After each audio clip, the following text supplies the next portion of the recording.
Hello one, hello all, it is the gothiest ghost of them all, Casper in the flesh, and it's time for a review of Anohni and the Johnsons. My back was a bridge for you to cross. This is the latest release from Anohni and the Johnsons, and they have been on a change sonically, stylistically, if you will. When in the beginning, they were more, I would say, art pop, and once Anohni, which I'm probably pronouncing terribly, took on for her debut solo a more electro-pop direction, a more industrial direction. There was definitely more synths on there, but I feel even though she was addressing important political issues, there was definitely some criticisms I had in terms of delivering the message, or some songs just came off really half-baked, not as melodic, but there were some great cuts on there. Overall, I thought it was decent, however, not one of my favorites, and wasn't exactly sold. But once I heard the singles going into this, I felt like there was definitely a change here. And ironically, one of the songs on here is It Must Change, but that's about something completely different. Like, there's elements of slowcore on here.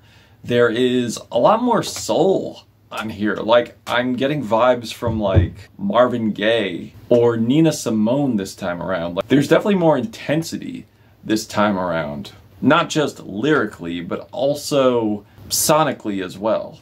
Like, this album has like a really cold feeling to it. Like, this, even though this album is released in the summertime, it feels very cold. There's something very dark about the instrumentation here. Like, it's dark, but it also has some uplifting moments as well. It's pretty much like the equivalent of going into this bar and seeing this band perform, and they're just bringing out all this jazzy production. The singer just has like this bellowing vibrato and just knows how to make a track build, just knows how to put progression within the playing, within the structure, and also progression within the lyrics too.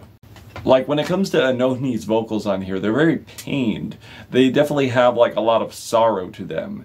They have a lot of feeling to them. They feel ghostly at some points. In some ways, I'm kind of reminded of Shushu just a little bit, Jamie from Shushu just a little bit, in terms of how haunting the vocals sound at some points. But I'm definitely amazed on how, even though her vocals sound haunted, they also have a thing of beauty to them too. They definitely provide a very emotionally distraught feeling whenever I hear her sing on this. As far as the instruments, we're getting a lot of luscious strings here, some fiery guitar solos at some points, crisp drums, and stellar saxophone playing.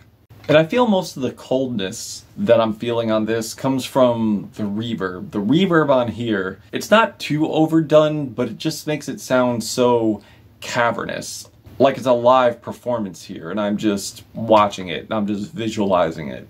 But also, even though you do feel there's a live performance too, there's also a lot of imagery to be had here within the lyrics and how poetic the lyrics could be. And the lyrics here deal mostly in death, environmental issues, fights against transphobia. Like on the opener, It Must Change, where she is painfully addressing these very bleak times that people of the trans community are facing, and how it keeps getting worse when you got bill after bill being passed, when you have even trans youth having to leave their state because where they have to leave their state due to how fascistic these bills are being. And how there needs to be more addressing here. There needs to be change here. Otherwise, we are going to fall into a trans genocide. And also addressing how we don't need prayers, we need actions. At least that's what I'm getting out of lyrics like Your God is Failing You. To where, yeah, prayers are nice, but they're not going to do anything here. What we need is we need action. We need people to step in and make these changes. Otherwise, it's going to lead to a total catastrophe. Sliver of Ice is a immensely beautiful track. dedicated to the legendary Lou Reed of Velvet Underground, and also releasing some very great solo material as well, which you should check out, such as Transformer, if you're feeling really daring, Metal Machine Music, Berlin. I would also like to point out Blue Mask, which is an excellent album, very reflective of Lou Reed, of his life and his career. And with her collaborating with Lou Reed in the past, I definitely feel there is definitely more emotion here. There is definitely more of a connection here. The song is mirroring what Lou Reed said on his last days before leaving this earth, on how the ice on his tongue made him more appreciative and recognizing the little things in life, basically having more of an appreciation for life before leaving it. And with Lou Reed being such a voice for the trans community and the queer community, I definitely feel this track adds more power to it, more emotion here. And if that wasn't enough, the reverb guitar strumming and the way that this track just builds, like all the other tracks here, how the vocals get more prominent on here from Anohni, like, it definitely adds more of a punch and more of a build and a lot more power to the track, as if conceptually it wasn't powerful enough already. It's too powerful! Can't is yet another sweet dedication track to another person who has passed in Anohni's life, where she is immensely mourning on here, not wanting to be here because the one who has passed is not there. She is just absolutely wallowing in despair here. So even though this song is about death and losing someone close to you, there is definitely a uplift within the instrumentation. There is definitely life being brought into this track, even if this song is coming from a very somber and depressing place. With how bright and jazzy and soulful the instrumentation is here. And the sticky refrains here, again, even though this song is about death, it just gives it so much life. And one thing about Anohni is how she knows how to dress up a track and give you the illusion that it's going to be or is a ballad of endearment, like she is speaking from the perspective of a lover or something, or to a lover or something. When on Scapegoat, that is not the case. But the setup here makes you believe it's about heartbreak and there's love here, when there is heartbreak, don't get me wrong, but it's not from a lover. It is from someone who absolutely loathes the existence of Anohni and people within her community. Pretty much sharing the perspective of an absolute bigoted, transphobic monster who targets marginalized groups and tries to give the illusion to their audience that they are the problem, that the marginalized groups are the problem for societal ills, when we all know nothing could be further from the truth. And I do love how Anohni is addressing this while not sounding too preachy. I love when an artist comes through and shares a very powerful message through the perspective of the antagonist, the person who is responsible for the bigotry, for the fascism, like something Dead Kennedys would do. That's the one. And I love the quivering, passionate vocals on here, and the blaring guitars at the end really give it like that ballad-like feel, even though it's shared from a perspective of a very non-loving place. And on here, Anohni does address climate change. I think she does falter a little bit when it comes to these topics. Not that it's terrible, but I don't think she adds much to it, with the exception of one track. But I feel like My Fault, it's a little too scant and definitely comes off more as an interlude in opposed to an actual song.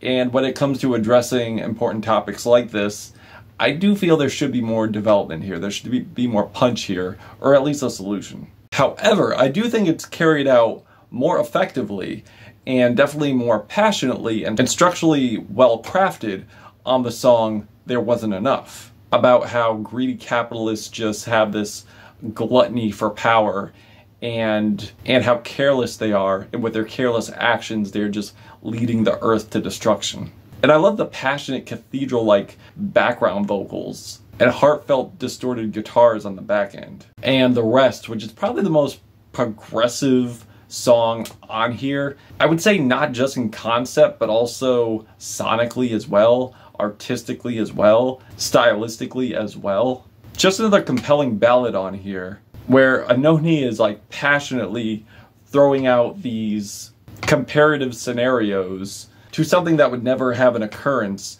in order to rest. So with these similarities being such a contradiction to each other, I'm pretty sure what she's getting at here is that there is no rest. Like with bars like, when hunger is like victory. And also I love the burning guitar lines on here. And with how bluesy and psychedelic this track is, I feel it definitely comes off more Floydian. And also we get like these screeching guitars, thunderous drums, with the guitars, the choir vocals, and the guitars are friggin' singing on this thing. Just sounding gorgeous, like there's a transcendence here. Like I'm being transported through a tunnel into another dimension. It's unreal. Now there is a lot to pull from here in terms of the concept and direction that this is going for. Now this is basically my opinion, my assessment of this, that The Rest could symbolize peace after the fight for justice, and she, as in she will come to you, which I'm pretty much getting the indication that she is supposed to be Lady Liberty. And due to the fact marginalized groups are facing so much injustice and little to no liberation in this country, it definitely makes sense that the rest is not an option, and there needs to be a continuation of fighting for liberty and justice, because this fight unfortunately still continues. Why Am I Alive Now? Not one of my favorite cuts on here, but I do admire the guitar playing on here. I do admire how there is a meditation of some point within the instrumentation, and it kind of has like a soulful jazziness to it. But I wish the vocals were stronger on here. I wish the tune was stronger, but I do feel there is a meditative guitar line on the last track, the closing track. Definitely an empowering message of not giving up, of still fighting. And not only do I feel this is probably a self-talk to Anohni, but also people within her community. So yeah, overall this was a fantastic album. Sure, there are a few rough spots here where vocally I was a bit underwhelmed, structurally a bit underwhelmed, but other than that, I thought this was a great album. Definitely the best that Anohni has done so far. Anohni and the Johnsons have done so far. Great political messaging, great at addressing certain issues, very important issues, very lush, very beautiful, very jazzy, and very captivating too. This is a very captivating album, a very moving album, and I love it. I'm feeling a 4.5 black hearts on this album out of 5. Yes, loved it. But that's just me. If you've given this album a listen, what did you think of it? Did you love it? Did you hate it? Why'd you hate it? Let me know. Let me know why you loved it too. Caspa, Gothic Ghost, Anohni, and the Johnsons. Till we meet again.